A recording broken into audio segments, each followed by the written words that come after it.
ধরো একটা রুম আছে, তুমি যা চাইবে সেটাই পাওয়া যাবে, টাকা, খাবার, যে কোনো জিনিস। কিন্তু প্রশ্ন হলো, এই চাওয়ার শেষ কোথায় হবে? আর যদি এই রুমটার কাছে এমন কিছু চাওয়া হয় যেটা মানুষের একদমই চাওয়া উচিত না, তাহলে কি হবে? আজকে সেই অদ্ভুত রুমের রহস্য নিয়ে বিস্তারিত এক্সপ্লেনেশনে থাকছে দ্য রুম।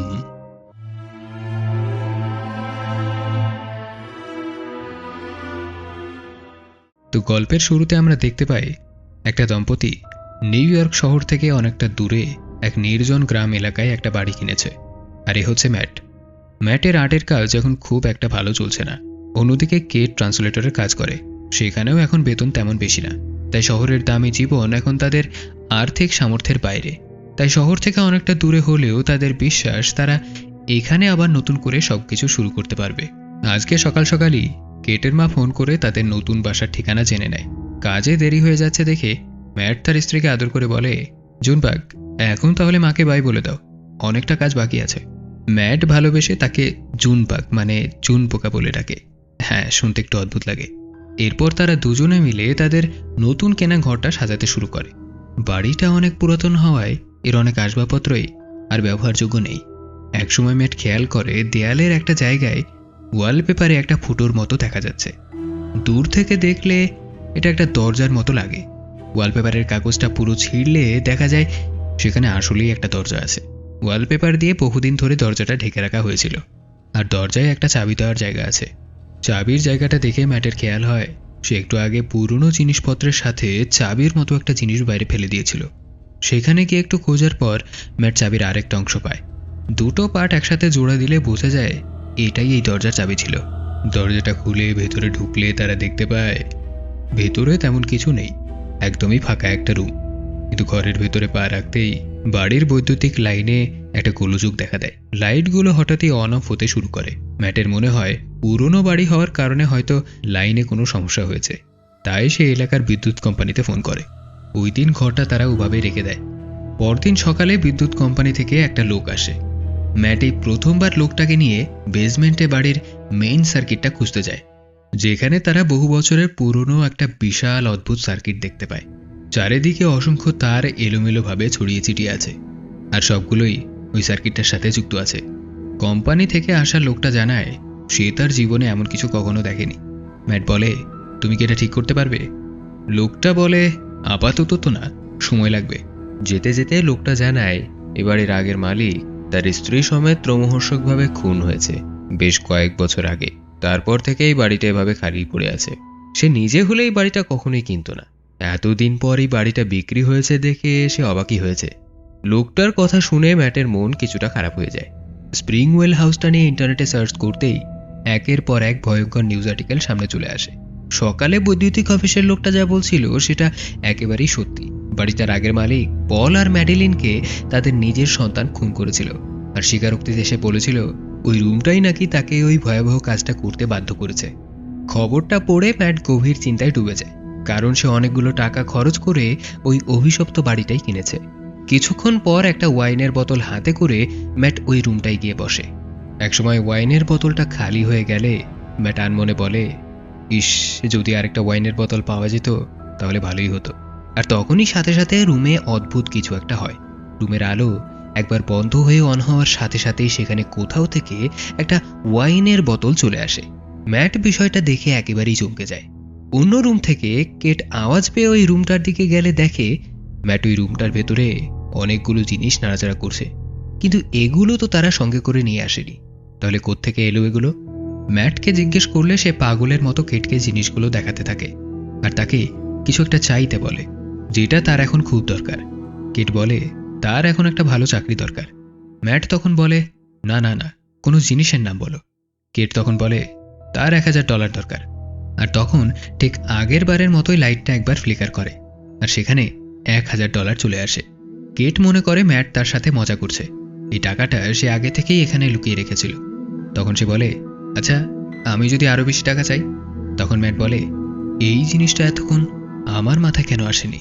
এরপর কেট $10,000 চাইলে আগের বারের মতো সেখানে হঠাৎ করেই $10,000 চলে আসে। তারা নিজের চোখকে বিশ্বাস করতে পারছিল না। সত্যি সত্যি তাদের সাথে এই সব কিছু ঘটছে।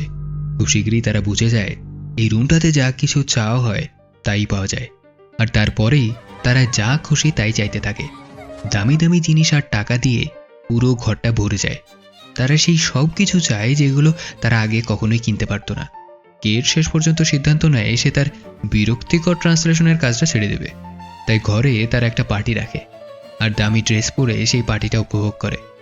এখন তাদের জীবনে আর কোনো দুঃখ নেই। আর শেষমেশ নেশায় বুঁদ হয়ে তাদের এই পার্টিটা শেষ হয়ে যায়।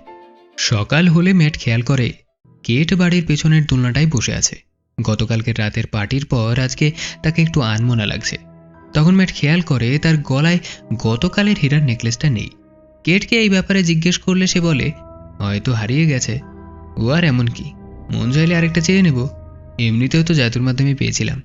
ম্যাট বিষয়টাতে তেমন একটা গুরুত্ব দেয় না আর কাজের জন্য বাইরে চলে যায়। একটু পরে দেখা যায় ম্যাট চলে যাওয়ার পরপরই কেট ওই দোলনা থেকে উঠে কোথাও একটা চলে গেছে। তারপর দেখা যায় ওই রুমটার ভেতরে আলোটা খুব দ্রুত অন অফ হচ্ছে। ম্যাট বাসায় ফিরে আসলে সে কেটকে কোথাও খুঁজে পায় না। একসময় বেডরুম থেকে আওয়াজ পেলে সেখানে গিয়ে দেখে কেট একটা বাচ্চাকে আদর করছে। ম্যাট অবাক হয়ে জিজ্ঞেস করে এই বাচ্চাটা কোথায় পেয়েছ? কেট জানায় সে ওই রুমটা থেকে এই বাচ্চাটা নিয়েছে। তখন ম্যাট ভীষণ রেগে যায়। আসলে আগের দুইবার তাদের মিসক্যারেজ হয়ে গিয়েছিল। তারপর থেকে তারা আর কখনো চেষ্টা করেনি। তাই কেট বলে সে শর্টকাট নিয়েছে, কিন্তু ম্যাট বলে এটা একদমই ঠিক না। তার জোরাজুরিতে একসময় কেট রাজি হয়ে যায় বাচ্চাটাকে ফেরত দেওয়ার জন্য, কিন্তু রুমটার ভিতরে ঢুকতেই বাচ্চাটা কান্না শুরু করে। তখন ম্যাট কেটের খুশির কথা ভেবে বাচ্চাটাকে আর ফেরত দেয় না। এরপর থেকে বাচ্চাটা তাদের সাথেই বড় হতে থাকে, কিন্তু এই মুহূর্তে তারা বাচ্চা নেওয়ার জন্য একদমই প্রস্তুত ছিল না। তাই রাতের বেলা বাচ্চাটার খিদে লাগলে ম্যাট ওই রুমটা থেকে দুধের বোতল নিয়ে আসতো। এইভাবেই সবকিছু চলছিল, কিন্তু ম্যাট কখনোই বাচ্চাটাকে স্বাভাবিকভাবে নেয়নি। রুমটা না হয় যে কোনো জিনিস তৈরি করতে পারে, খুব বেশি হলে রক্ত মাংসটা, কিন্তু আত্মাটা কিভাবে তৈরি করে? বাচ্চাটা হয়তো আত্মা ছাড়াই কোনো অস্বাভাবিক কিছু, যেটা দিনকে দিন তাদের সাথেই বেড়ে উঠছে। ম্যাটের মাথা থেকে এই চিন্তাটা কিছুতেই নামছিল না। তাই ফাইনালি সে সিদ্ধান্ত নেয় এ বাড়ির আগের মালিকের খুনির সাথে সে দেখা করবে। খুনির নাম হলো জন্টু। জানা যায় সে এখন একটা মানসিক হাসপাতালে যাবজ্জীবন সাজা ভোগ করছে। তাই ম্যাট রুমে রাখা টাকার স্তূপ থেকে কিছু টাকা নিয়ে বের হয়ে পড়ে। হাসপাতালে পৌঁছালে রিসিপশনের মেয়েটা জানায় জন্টু এর সাথে দেখা করতে এই ৪৫ বছরেই প্রথমবার কেউ এসেছে। এরপর জনের সাথে দেখা হলে সে ম্যাটের ভালো কাপড় দেখে বলে হ্যাঁ, ভালোই দিন যাচ্ছে তোমার, কিন্তু তোমাকে একটা উপদেশ দেব, যত তাড়াতাড়ি পারো ওই বাড়িটা ছেড়ে দাও, ভুলে যাও ওই রুমটা। কিন্তু তোমার চেহারায় স্পষ্ট বোঝা যাচ্ছে তুমি বাড়িটা ছাড়বে না, কারণ তোমার লোভ বাড়তে শুরু করেছে। ম্যাট জিজ্ঞেস করে তুমি ম্যাডেলিন দম্পতিকে কেন মেরেছ? তখন জন বলে কি জানো তো, যখন কেউ সবকিছু পেয়ে যায় তখন সে নিজেই নিজের সব থেকে বড় বিপদ হয়ে যায়। এই কথাটার একটা অর্থ আছে যেটা মুভি শেষেই বোঝা যাবে। হাসপাতাল থেকে ফেরার পথে একটা গ্যাস স্টেশন থেকে গ্যাস নেওয়ার পর টাকা দিতে গেলে সে দেখে তার পকেটে কোনো টাকা নেই। টাকার বদলে যা আছে সেটা শুধুই ছাই। ম্যাট তখন কিছু একটা বুঝতে পারে, তাই দ্রুত বাড়ি এসে এক গাদা টাকা নিয়ে সেগুলো জানালা দিয়ে ছুঁড়ে দিলে কিছুক্ষণ পর সেগুলো ছাই হয়ে বাতাসে মিলিয়ে যায়। এটা শুধু টাকার ক্ষেত্রেই কিনা এটা বোঝার জন্য ম্যাট একটা পেইন্টিং দরজার কিছুটা বাইরে রাখে। এটার যে অংশটা বাইরে থাকে সেটুকু মুহূর্তে ছাই হয়ে যায়। তার মানে এই রুমটা যা কিছু তৈরি করে সেটা এই ঘরের বাইরে নেওয়া যাবে না। রুমটা কিভাবে কাজ করে দেখার জন্য ম্যাট ঘরের ফ্লোরের কিছু জায়গা ভেঙে ফেলে। সেখানে দেখা যায় অসংখ্য তার পুরো বাড়ির ফ্লোর আর দেওয়ালের ভেতর বিছানো আছে। দেয়ালে একটা ডিজাইনও পাওয়া যায়, যেটা দেখলে বোঝা যায় পুরো বাড়িতে এরকম ওয়ারিং করা হয়েছে। আর সবগুলো তার বাড়ির নিচে থাকা ওই অদ্ভুত দেখতে সার্কিটটার সাথে যুক্ত। বাড়ির ভেতরে ম্যাটের ভাঙাচোরা শব্দে বিরক্ত হয়ে কেট বাচ্চাটাকে নিয়ে বাইরে যেতে গেলে ম্যাটে তাকে যেতে নিষেধ করে, কিন্তু কেট কোনো কথা না শুনে বাইরে গেলে ম্যাট আর তাকে বাধা দেয় না, কারণ সেও দেখতে চেয়েছিল বাইরে গেলে বাচ্চাটার সঙ্গে কি হয়। কেট যখন বাচ্চাটাকে বাইরে নিয়ে যায় তখন এটা অদ্ভুতভাবে কান্না শুরু করে, আর একসময় এটার বয়স দ্রুত বাড়তে থাকে আর আকারেও বড় হতে থাকে। ম্যাট তখন তাদের ঘরে নিয়ে এলে দেখা যায় কয়েক সেকেন্ডের মধ্যেই এটা ৩-৪ মাসের বাচ্চা থেকে একটা ৬ বছরের বাচ্চার মতো বড় হয়ে গেছে। মানে এই রুম থেকে তৈরি হওয়া কোনো কিছুই আসল দুনিয়াতে সার্ভাইভ করতে পারে না।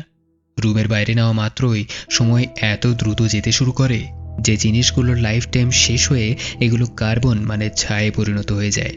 বাচ্চাটার নাম রাখা হয় শন। ওই দিনের পর থেকে শনের জন্য বাইরের দুনিয়াটা এক প্রকার বন্ধ করে দেওয়া হয়। কেউ তাকে বাইরে যেতে দেয় না। কেট তাকে বুঝিয়েছে বাইরে ভয়ঙ্কর সব জীবাণু আছে, আর শন যদি বাইরে যায় তাহলে সে ভীষণ অসুস্থ হয়ে পড়বে। শনের জন্য তারা নিজেদেরকেও এই বাড়িটার ভেতর বন্দি করে ফেলে। খুব বেশি প্রয়োজন ছাড়া তারা কেউই বাড়ির বাইরে যেত না। ধীরে ধীরে শন বড় হতে থাকে, কিন্তু তার সাথে সাথে বদলাতে থাকে তার আচরণও। কিছু না পেলেই সে খিটখিটে হয়ে ওঠে, আর কেটের কোনো কথাই সে শুনতে চায় না। শনের এই আচরণগত পরিবর্তন দেখে ম্যাট নিজেদের নিরাপত্তার কথা ভাবতে শুরু করে। একসময় সে একটা পিস্তল কিনে রাখে। প্রথমে মনে হতে পারে পিস্তলটা তো ওই রুমটার কাছে চাইলেই চলতো, কিন্তু নিরাপত্তার দরকার বাড়ির বাইরেও পড়তে পারে। আর সমস্যা একটাই, রুমটার ভেতর থেকে নেওয়া পিস্তল বাড়ির বাইরে ব্যবহার করা যাবে না। একদিন বাসার ভেতরে ঘুরতে ঘুরতে বাচ্চাটা হঠাৎ করেই ওই রহস্যময় রুমটার খোঁজ পেয়ে যায়। পরদিন সকাল হতেই ম্যাট খেয়াল করে তার একটা শোপিস, যেটা অনেক আগেই ভেঙে গেছিল, সেটা এখন একদম নতুন অবস্থায় তার সামনে পড়ে আছে। তখন তারা ওই রুমটার কাছে গিয়ে দেখে রুমটার ভেতরে একটা আস্ত দুনিয়া তৈরি হয়ে গেছে। একটা পৃথিবী, যেটা একদম হুবহু আসল পৃথিবীর মতো, এমনকি গাছপালাগুলোও জীবন্ত। ম্যাট কখনো ভাবেনি এই রুমটা এরকম কিছু করতে সক্ষম। তখন শনকে দেখা যায় একটু দূরে বসে সে একটা স্নোম্যানের সাথে খেলছে। হঠাৎ করে ম্যাট শনের হাত ধরে জোরে টানতে টানতে তাকে ঘরের বাইরে নিয়ে আসে, আর কঠোরভাবে বারণ করে দেয় এই রুমটায় যেন সে আর দ্বিতীয়বার না আসে। আর তারপর সে চাবি দিয়ে দরজাটা লক করে দেয়। কেট ম্যাটের উপরে রেগে গিয়ে বলে, ও তো শুধু খেলা করছিল, তুমি এভাবে রুমটা লক করে দিতে পারো না। তুমি কি ওকে ভয় পাও? ম্যাট তখন বলে, হ্যাঁ ভয় পাই, আর তোমারও ভয় পাওয়া উচিত। সে স্বপ্ন দেখতে পারে, কোনোদিন এমন কিছু চেয়ে বসতে পারে যেটার থেকে আমরা নিজেদেরকে বাঁচাতে পারবো না। হতে পারে সে একটা ড্রাগন চেয়ে বসলো, তখন কি হবে? আর তাছাড়া সে তো কোনো মানুষ না, ওর ভেতরে কোনো আত্মা নেই। ঠিক এই সময় একটা কল আসে, আর শন ওই কলটা রিসিভ করে। ওই পাশ থেকে একটা নাম ভেসে আসে, জন ডো। এর মধ্যেই ম্যাট এসে ফোনটা নিয়ে নেয় আর অন্য রুমে চলে যায়। তখন জন বলে, এর মধ্যে তোমাদের বাচ্চাও হয়ে গেছে। কে চেয়েছিল বাচ্চাটা? তখন ম্যাট বলে, আমার ওয়াইফ। এই সময় অন্য রুম থেকে ল্যান্ডলাইনের কলটা রিসিভ করলে কেট শুনতে পায় ম্যাট জিজ্ঞেস করছে এই এজিং প্রসেসটা কীভাবে বন্ধ করতে হয়। তখন জন বলে, একটা উপায় আছে, কিন্তু তোমার পছন্দ হবে না। এতদিন তুমি কি জানতে ঘরের ভেতরের কোনো জিনিস বাইরে নেওয়া যায় না? এটা একদমই ভুল। মৃত্যু থেকে বাঁচতে কী করতে হয়? ম্যাট বলে সে জানে না। জন তখন বলে, ঈশ্বরকে মরতে হয়। ফিলোসফি পড়নি নাকি? তোমার ওয়াইফ ওই রুমটা থেকে বাচ্চাটা নিয়েছে, তার মানে সেই ওর ক্রিয়েটর। যদি তোমার ওয়াইফ মারা যায় তাহলে বাচ্চাটা আসল দুনিয়ার একটা অংশ হয়ে যাবে, আর একদিন কোনো এক পাগলা গারদে পাওয়া যাবে। তখন ম্যাট বলে, ঠিক তোমার মতো, তাই তো? আসলে জনকে এই বাড়ির আগের মালিক ঠিক এইভাবে এই দুনিয়াতে নিয়ে এসেছিল, আর তাদের হত্যা করে সেই দুনিয়ার একটা অংশ হয়ে গেছে। এই কথা শুনে কেট হঠাৎই গাড়িটা নিয়ে বের হয়ে পড়ে আত্মহত্যা করার জন্য। এদিকে ফোনে কথা বলা শেষ হলে ম্যাট কেটকে কোথাও খুঁজে না পেয়ে এক নাগাড়ে ফোন করতে থাকে, কিন্তু কেট ফোনটা রিসিভ করে না। এদিকে তখন অনেকটাই রাত হয়ে গেছে, কেট এখনও বাসায় ফেরেনি। তখন শন ম্যাটের কাছে এসে তার মা কোথায় জিজ্ঞেস করলে ম্যাট রেগে গিয়ে বলে, কেট তোমার মা নয়, আর তুমি আমাদের কেউ নাও। তখন ম্যাট বলে দেয় তাকে কেন বাইরে যেতে দেওয়া হয় না, আর কিভাবে সেই দুনিয়াতে এসেছে। এটা শুনে শন মন খারাপ করে নিজের রুমে চলে যায়। বেশ অনেকটা রাতের দিকে কেট বাসায় ফিরে আসে। সে আত্মহত্যা করতে পারেনি। ম্যাটের সাথে দেখা করলে তারা সিদ্ধান্ত নেয় খুব বেশি দেরি হয়ে যাওয়ার আগে তারা এখান থেকে চলে যাবে, আর এই রুমটার কথা একদম ভুলে যাবে। কিন্তু তাদের এই কথা শন দরজার আড়াল থেকে শুনে ফেলে। সকাল হলে দেখা যায় শন তার রুমে নেই, আর বাড়ির মেন গেটটা খোলা, আর গেটের সামনে শনের কাপড় পরে আছে। দরজার কাছে গেলে তারা দেখে শন পাশের রুমটায় বসে আছে, আর তার বয়স এখন 25 থেকে 27-এর মধ্যে। ম্যাটকে দেখে সে বলে, আমি তোমাকে ঘৃণা করি, তোমরা কথা দিয়েছিলে আমাকে ছেড়ে যাবে না। এরপর ম্যাটের কেনা সেই পিস্তলটা তাদের দিকে তাক করে। ম্যাট বাধা দিতে গেলে কেট পড়ে গিয়ে মাথায় আঘাত পেয়ে সেখানে অজ্ঞান হয়ে যায়। তার একটু আগে সে দেখতে পায় ম্যাট শনের সাথে ধস্তাধস্তি করছে, আর এরপর পুরোপুরি জ্ঞান হারায়। আর যখন জ্ঞান ফিরে আসে তখন সে দেখতে পায় ম্যাট তার সামনে বসে আছে। শনের কি হয়েছে জিজ্ঞেস করলে ম্যাট জানায় শন মারা গেছে, আর তাকে সে বাইরে ফেলে দিয়েছে। কিন্তু এরপর দেখা যায় ম্যাট ওই ঘরটাতে পড়ে আছে। তার মানে একটু আগে যাকে দেখা গিয়েছিল সে আসলে শন, যে ম্যাটের রূপ ধারণ করেছে ওই ঘরটার সাহায্যে। এদিকে আসল ম্যাট বাসায় কোথাও কেটকে খুঁজে না পেয়ে ওই ঘরটার সামনে গেলে দেখে লাইটগুলো বারবার অন অফ হচ্ছে, আর ঘরটা ভেতর থেকে কেউ লক করে দিয়েছে। তখন ম্যাট দরজার পাশের দেওয়াল ভেঙে ওই ঘরটার ভিতরে ঢুকলে দেখতে পায় ঘরটার ভিতরে এখন তাদের বাড়ির মতন আরেকটা বাড়ি রয়েছে। আর ওই বাড়িটার ভেতরে শন ম্যাটের রূপ ধারণ করে কেটের সাথে খাবার খেতে বসেছে। কিন্তু খাবার খাওয়ার ধরন দেখে কেটের সন্দেহ হয়। তাছাড়া হঠাৎই ম্যাট এই ঘরটা ছেড়ে আর যেতে চাইছে না। তখন বাইরে থেকে ম্যাটের কণ্ঠে কেটকে কেউ ডাক দিলে সে সেখান থেকে উঠে পালিয়ে যেতে চায়।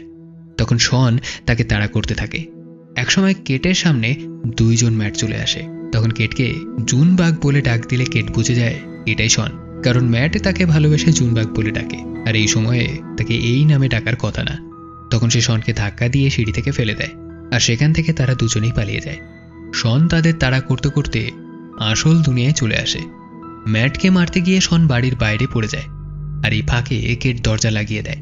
আর দেখতেই দেখতে শনের বয়স দ্রুত বাড়তে শুরু করে, আর একসময় বয়স বাড়তে বাড়তে সে বৃদ্ধ হয়ে যায়। তখন আর কোনো উপায় না পেয়ে শন হাঁটতে হাঁটতে বাড়ির সামনে একটা জায়গায় গিয়ে পড়ে যায়, আর সেখানেই তার শরীরটা অন্য জিনিসগুলোর মতোই ছাই হয়ে যায়। তারপর কি হলো? ওই দিনের পর তারা ওই বাসাটা ছেড়ে দেয় আর একটা ছোট বাসায় গিয়ে ওঠে।